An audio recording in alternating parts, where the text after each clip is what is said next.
من قرآن کریم نے پہلے ہی شروع میں ذالکل کتاب کہا تھا. اس کو کتاب، دنیا کی کوئی کتاب ایسی ہے کہ جس کی زبان آپ نہ جانتے ہوں اور کتاب پڑھتے چلے جاتے ہوں؟ کوئی کتاب آپ بتا دیجیے.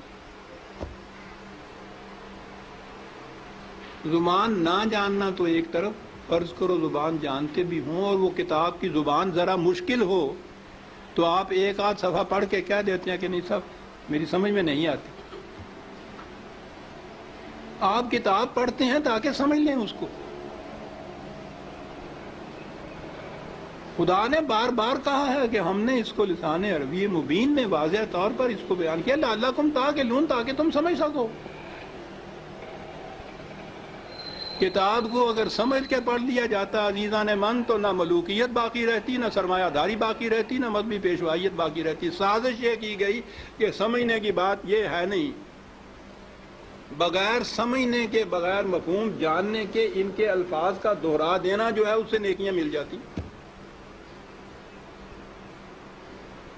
ایسا چکر دیا کہ کتاب کا سمجھنا جو تھا، سمجھنا کتاب کا بے معنی ہو گیا.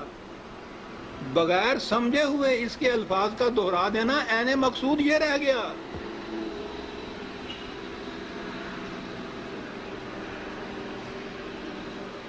اعلیٰ سے اعلیٰ درجے کی کسی طبیب، حکیم کی، فلاسفر کی نسخوں کی کتاب، ہر مرض کا نسخہ جہاں لکھا ہو اس کے اندر، آپ اس کو سمجھے نہیں اس زبان کو اور وہ نسخے زبانی یاد کر لیں اور صبح اٹھ کے ان کو نسخوں کو رٹتے رہیں، شام تک بولتے رہیں. کچھ پتہ نہ ہو آپ کو کہ سونف کسے کہتے ہیں، ترنجبین کیا ہوتی ہے، اور پڑھتے چلیں.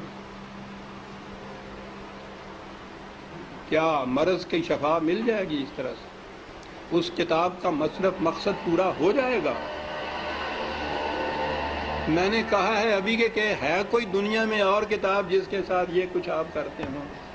عزیزان من، اس کتاب عظیم نے کیا لیا ہے کہ ہم اس کے ساتھ یہ کرتے ہیں جو کسی کتاب کے ساتھ نہیں کرتے.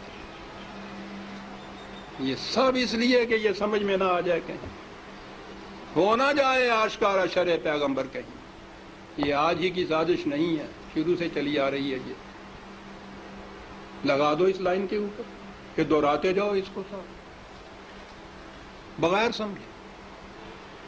نہ وہ آگے جو امام کھڑا ہوتا ہے حافظ، اس کو پتا ہوتا ہے میں کیا لفظ دہرا رہا ہوں، نہ یہ سننے والوں کو پتا ہوتا ہے کہ یہ الفاظ کیا معنی رکھتے ہیں. دونوں ہی مطمئن ہوتے ہیں کہ ثواب حاصل ہوتا ہے اس سے. اس کتاب کے ساتھ کیا کی تو ہم میں اور ان میں کیا فرق ہے جن کے پاس وہ کتاب نہیں ہے؟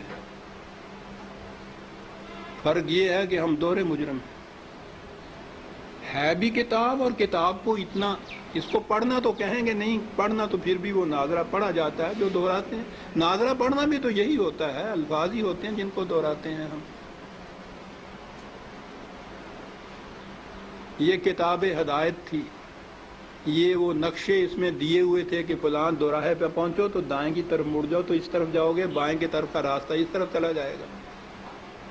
نہیں سمجھتے اس کو. ہر مرض کی شفا تھی اس میں، دہرائے چلے جا رہے ہیں. یہ ایک پورا ریلا حفاظ جسے کہتے ہیں، صرف حفظ کیا ہوا کچھ معنی نہیں جانتے. اسی میں وہ پھر قاری آ جاتے ہیں، حفظ بھی کیا ہے، پڑھتے بھی ہیں، پھر قرأت کے ساتھ گا گا کے پڑھا جاتا ہے.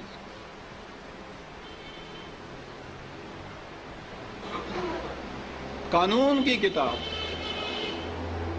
گا کے پڑھنے کی. قرآن میں یہ لکھا ہوا ہے کہ چوری کرنے والا عورت ہو، چوری کرنے والی ہو، جرم کے عوض میں اس کے ساتھ یہ سزا اس کو دو. اب اس کو آپ گاتے چلے جائیے قانون کو.